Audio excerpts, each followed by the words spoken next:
ನಮಸ್ತೆ ಸ್ನೇಹಿತರೆ, think easy official ಚಾನಲಿಗೆ ಎಲ್ಲರಿಗೂ ಸ್ವಾಗತ. ಇವತ್ತು ನಾನು ಮಾಡ್ತಿರೋ ರೆಸಿಪಿ ಬಿಸಿ ಬಿಸಿಯಾಗಿರೋ ಬೋಂಡಾ. ಅದನ್ನು ಮಾಡೋದು ಹೇಗೆ ನೋಡೋಣ. ಮಾಡ್ತಿರೋ ಮಸಾಲೆ ಬೋಂಡಾಗೆ ನಾನು ಇಲ್ಲಿ ಸಬ್ಬಸಿಗೆ ಸೊಪ್ಪು, ಕರಿಬೇವು ಮತ್ತು ಕೊತ್ತಂಬರಿ ಸೊಪ್ಪನ್ನು ಚಿಕ್ಕದಾಗಿ ಕಟ್ ಮಾಡಿ ಇಟ್ಕೊಂಡಿದ್ದೀನಿ.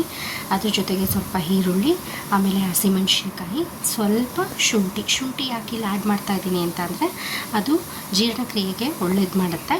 ಅದಕ್ಕೋಸ್ಕರ ನಾನು ಸ್ವಲ್ಪ ಪ್ರಮಾಣದಲ್ಲಿ ಶುಂಠಿನ ಆ್ಯಡ್ ಮಾಡ್ತಾಯಿದ್ದೀನಿ.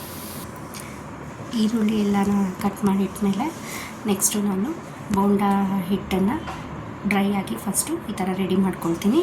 ಫಸ್ಟು ಕಡಲೆ ಹಿಟ್ಟು ಹಾಕ್ಕೊಳ್ತೀನಿ. ಕಡಲೆ ಹಿಟ್ಟು ಹಾಕ್ಕೊಂಡ್ಮೇಲೆ ಸ್ವಲ್ಪ ನಾನು ಅಕ್ಕಿ ಹಿಟ್ಟನ್ನು ಹಾಕ್ಕೊಳ್ತೀನಿ. ಅಕ್ಕಿ ಹಿಟ್ಟು ಕ್ರಿಸ್ಪಿನೆಸ್ ಬರೋದಕ್ಕೋಸ್ಕರ ಹಾಕ್ಕೊಳ್ತೀನಿ. ಆಮೇಲೆ ಖಾರದ ಪುಡಿ ಹಾಕ್ಕೊಳ್ತೀನಿ.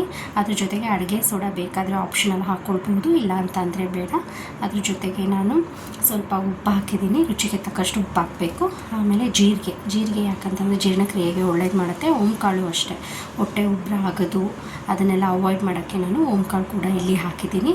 ಇವಾಗ ಏನು ಮಾಡ್ತೀನಿ ಅಂತಂದರೆ ಸ್ವಲ್ಪ ನೀರು ಹಾಕಿ, ನೀರಿಗಿಂತ ಮುಂಚೆ ನಾನು ಹೆಚ್ಚಿಟ್ಕೊಂಡಿದ್ದೀನೋ ಅದನ್ನೆಲ್ಲ ಹಾಕಿ ಕಲಿಸ್ತೀನಿ. ಯಾಕಂತಂದರೆ ಈರುಳ್ಳಿಲಿ ಸ್ವಲ್ಪ ನೀರಿನ ಅಂಶ ಇರುತ್ತೆ. ಸೊ ಹಾಗಾಗಿ ನಮಗೆ ಎಷ್ಟು ಕನ್ಸಿಸ್ಟೆನ್ಸಿ ಬೇಕು ಆ ಥರ ನಾನು ಇದನ್ನು ಕಲಿಸ್ಕೊಳ್ತೀನಿ.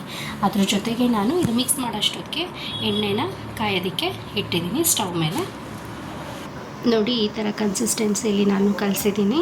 ಸೊ ಈ ಥರ ಕನ್ಸಿಸ್ಟೆನ್ಸಿಲಿ ನಾನು ಕಲಿಸಿದ್ರೆ ಈಸಿಯಾಗಿ ಎಣ್ಣೆಗೆ ಬಿಡ್ಬೋದು. ಇಲ್ಲಿ ನಮ್ಮದು ಎಣ್ಣೆ ಕಾದಿದೆ. ಸೊ ಎಣ್ಣೆಗೆ ಬಿಡ್ತಾಯಿದ್ದೀನಿ ನೋಡಿ ಫ್ರೆಂಡ್ಸ್. ನೋಡಿ, ಇಲ್ಲಿ ಈ ಥರ ರೌಂಡ್ ಮಾಡಿ ನಾನು ಈ ಥರ ಎಣ್ಣೆಗೆ ಬಿಡ್ತಾಯಿದ್ದೀನಿ. ಆವಾಗ ಕರೆಕ್ಟಾಗಿ ಈಸಿಯಾಗಿ ಬಿಡ್ಬೋದು ನಾವು.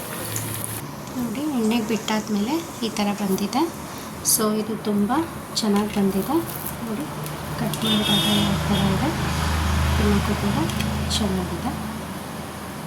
ಇದನ್ನು ನಾವು ರೈಸ್ ಜೊತೆ ತಿನ್ಬೋದು. ರಸಮ್ ಏನಾದರೂ ಮಾಡಿದರೆ ಅಥವಾ ನಿನ್ನೆ ನಾನು ಅಪ್ಲೋಡ್ ಮಾಡಿರೋ ಬ್ರಾಹ್ಮಣ ಸಾರು ಇದೆಯಲ್ಲ, ಅದ್ರ ಜೊತೆನೂ ಕೂಡ ನಾವು ತಿನ್ಬೋದು. ಸಾಂಬಾರು ಜೊತೆ ತಿನ್ಬೋದು, ಯಾವುದ್ರ ಜೊತೆ ಬೇಕಾದರೂ ತಿನ್ಬೋದು, ಇಲ್ಲ ಸ್ನ್ಯಾಕ್ಸಿಗೆ ಕೂಡ ನಾವು ಇದನ್ನು ತಿನ್ಬೋದು.